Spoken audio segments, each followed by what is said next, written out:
Hello, Gene Schwimmer here. Welcome to today's vlog. One short item and then on to the subject for today.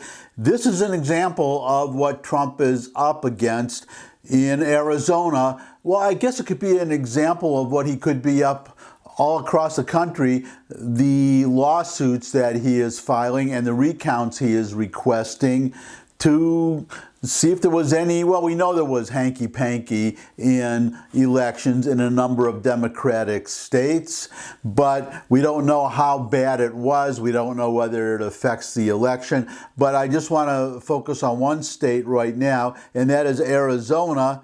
Here is a tweet from the Secretary of State of Arizona. She deleted this tweet for good reason.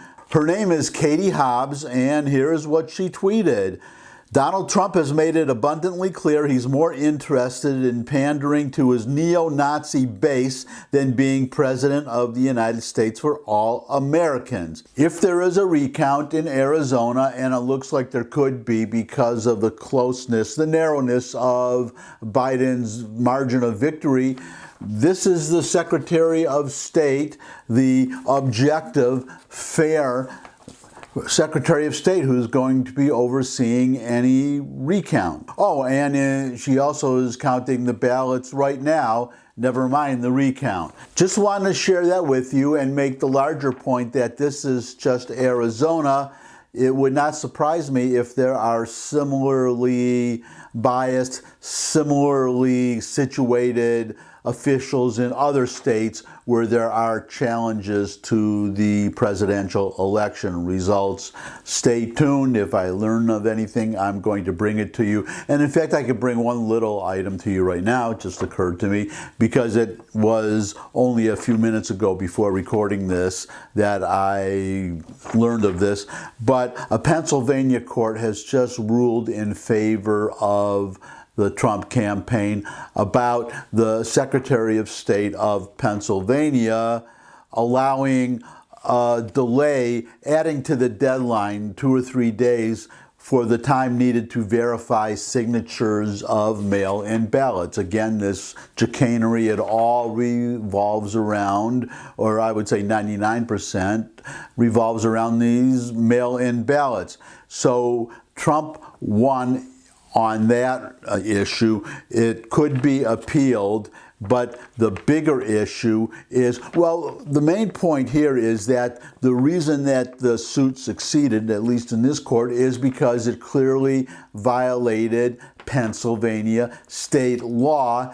It's the main point that Giuliani is making in his suit that potentially affects and could void 650,000 ballots, which is that under the Constitution, the state legislatures have the sole authority, sole power in determining the timing and the manner of elections. Court cannot step in and rewrite the law or overrule the state. That's number one. And number two, Secretary of State cannot either. I actually read the entire complaint, the Giuliani complaint. I'm calling it the Giuliani complaint because he's the lawyer handling it. He's not one of the plaintiffs in the complaint, just to make that clear. But that was his main argument, that they overstepped their authority, all these state officials, that they are, in the language of the complaint, allowed only to guarantee and conduct the faithful execution of the law passed by the legislatures. They are not allowed to, well, for instance, if a ballot comes in that is defective, they are not allowed to contact people sending in defective ballots and alerting them so that they can correct the ballots. That was in the complaint. Another point made by the complaint on that issue is that the voter sends in envelope within an envelope, actually a secrecy envelope, an inner envelope, and that's within a regular envelope that is addressed. And well, it's a special envelope too, I believe. It has to be signed by the voter sending in the envelope. The point is, these inner envelopes these secrecy envelopes, if they are open, well, they cannot be opened before Election Day. If they are, then they are void. If a ballot is not inside that secrecy envelope, it is void. The obvious question is, if somebody is alerting voters that they have a defective ballot before the election, how do they know unless they opened that secrecy envelope before the election, which is plain as day, clear, read it in black and white, violation of Pennsylvania state election law as passed by the legislature. So on that line of reasoning, we have this ruling now from the Pennsylvania court. So the larger issue, it looks like the Pennsylvania Supreme Court could rule in favor of Giuliani, and if not, it could go to the Supreme Court. And in the Supreme Court, I am pretty sure that they will rule, given the justices that we have, on the plain language of the Constitution. So there is a chance that 650,000 ballots could be thrown out. Now, on to today's subject. As I said, stay tuned. I'll let you know what happens with it. You may even know before I do, because I record these the day before you see them. But look at this headline. It's on. 2024 run is Trump's backup plan. 4 members of President Trump's kitchen cabinet said that if Joe Biden's election is certified, the Republican will run again. Well, it's the state of our education system, I should say, what a kitchen cabinet is. That, well, people often compare Trump to Andrew Jackson. It was Andrew Jackson, his administration, where the kitchen cabinet concept came from. It came from, he had the official cabinet approved by Congress, and then he had unofficial people that he consulted with. So that's what we're talking about here. A little bit of history for you. Kitchen cabinet. 4 members of President Trump's kitchen cabinet said that if Joe Biden's election is certified, the Republican will run again. Quote, he is never going to stop. 2024 is going to happen, unquote. One of the 4 who has regular contact with the president told Secrets. Secrets is the website reporting this. Quote, there is a big 2024 play in this legal fight, unquote, said another who was with Trump this week. Quote, he is not going anywhere, unquote. A third source said that there is no focus politically or fundraising on 2024 while the legal fight is on. But when it ends, and if it comes out bad for the president, the effort will begin immediately. And that is my advice to Donald Trump, if anybody from the Trump administration is watching this vlog. But that is exactly what he should do. He should run. He should immediately run.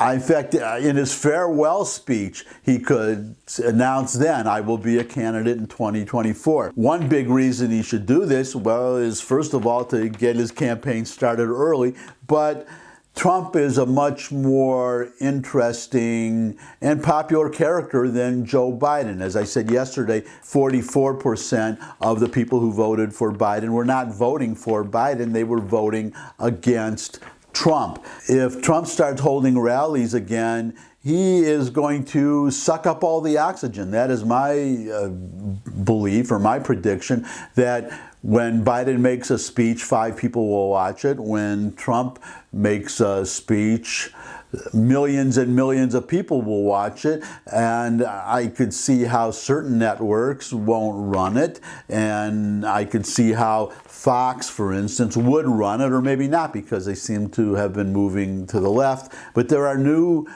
media outlets coming up, OAN, One America Network, and Newsmax TV. Both of those are gaining huge audiences now because of how Fox has moved to the left. And it's also possible, I've also read, that Trump might start his own media platform. The point is that no one's going to watch Joe Biden. No one cares about Joe Biden if he indeed becomes president. Everybody will be watching Trump. And I even had another insidious idea. I don't know if, or diabolical idea. I don't know if I mentioned this before, but it looks like right now the GOP in the House will only be 4 or 5 seats short of a majority. So they have a very good chance of taking the House in 2022. Never mind also redistricting. All these state legislatures that were supposed to flip to the Democrats did not flip to the Democrats, and I think one may have flipped to the Republicans. We just had the census, so you have Republican legislatures who will be controlling the redistricting. They'll be able to get rid of some Democratic House seats and add some new Republican seats. In fact, that would happen anyway because the way people like me are moving from blue states to red states. So you're having a natural shift of several House seats and also electoral votes for the 2024 election from blue states to red states. And then in those red states, the Republicans will be controlling how the new lines are drawn. I would be surprised if they did not favor Republicans. What I'm getting at is if Trump is going to run in 2024, and if the Republicans take over the House, they can elect anybody they want for the speaker. They'll be electing a speaker. It's always been a fellow representative, but that is not in the Constitution. They don't have to do that. The Constitution simply says that the members of the House will select their speaker. Nothing stops them from electing, wait for it, Donald Trump Speaker of the House in 2022. He'll have an even bigger platform from which to speak. He'll be negotiating directly with Joe Biden when you have these meetings between the president and the Speaker of the House and the minority leader of the House. Trump will be right there. He will be photographed meeting with Joe Biden. I don't know. I would just buy a lot of popcorn. Put it that way. I would buy a lot of popcorn. And I guess well, there is actually one more item. This will be it. I'm probably going on too long here. But in the House, there is also a chance now, I've been reading, that because the Democratic Party is so divided in the House between the extreme left and the few moderates that are there, that Nancy Pelosi does not have the votes. Whom are they going to elect? Move over to the Republican side. They are only 4 or 5 seats, as I'm recording this, from a majority. All they need is 4 or 5 Democrats to cross over, and the Republicans can control who the next speaker will be. If I were they, I would say it has to be a Republican. Maybe Kevin, well, that would be my first choice, Kevin McCarthy, the minority leader in the House right now. But that's what I would do. I would say, we'll get together with you if 4 of you or 5 of you or however many are needed cross over to elect somebody who is not a left-wing crazy nutjob socialist, but it will be a Republican. If you don't want to do that, that's fine. You guys fight it out among yourselves, and we'll just wait till 2 more years and we'll take over the House anyway. And if somebody is watching me now or has the same thought I do, elect Donald Trump Speaker of the House. So that's it for today. As always, I appreciate everybody taking time to visit with me. If you have a little more time, you can give me a thumbs up if you like this video. Share with anybody you think would also like the video. You can put comments in the comment section below the video, as well as questions, suggestions for future topics. You could subscribe. I love getting new subscribers. You could visit my music channel, which I do under the name of Gene Allan to avoid confusion with this channel. I put a link in the description. I've got a couple of songs in there so far, all original music, by the way, and I'm in the final stages of a new song. What's left? What's left is that I look forward to seeing all of you again, and until I do see all of you again, bye.